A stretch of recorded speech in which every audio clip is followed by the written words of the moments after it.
So, hello, dear students. Today we will study Fleming's left hand rule. It is used to find the direction of force on a current carrying conductor in magnetic field. B here represent magnetic field.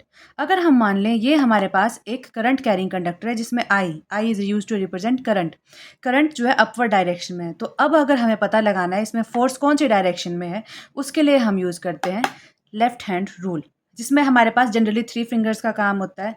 Thumb, second is 4 finger and the third is central finger. Thumb represent करता है force की direction को, 4 finger magnetic field को और central finger करती है current को।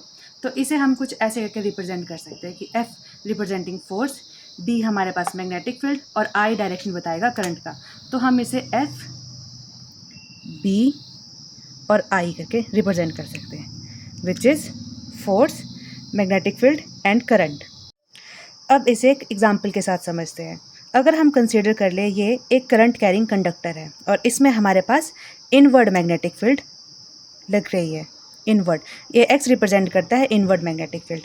तो अगर हमें इस केस में फोर्स निकालनी होगी तो वो कैसे निकलेगी? अगर हम कर ले कि हाँ ये हमारे पास मैग्नेटिक फील्ड है इनवर्ड डायरेक्शन में एंड, और अगर हम मिडिल फिंगर को देखें तो सेंट्रल फिंगर करंट को रिप्रेजेंट कर रही है, तो ये है इस डायरेक्शन में। तो अल्टीमेटली हमारे पास फोर्स आएगी अपवर्ड डायरेक्शन में। और अगर दूसरा केस ले ले तो इस केस में हमारे पास same again current is in this direction but magnetic field है आउटवर्ड डायरेक्शन में। तो हमारा थंब यहाँ पर रिप्रेजेंट करेगा फोर्स की direction which is in downward direction. तो आई होप आपको ये कंसेप्ट हमारे पास समझ आया होगा। So for more such videos subscribe to our channel which is Vikrant academy. Thank you.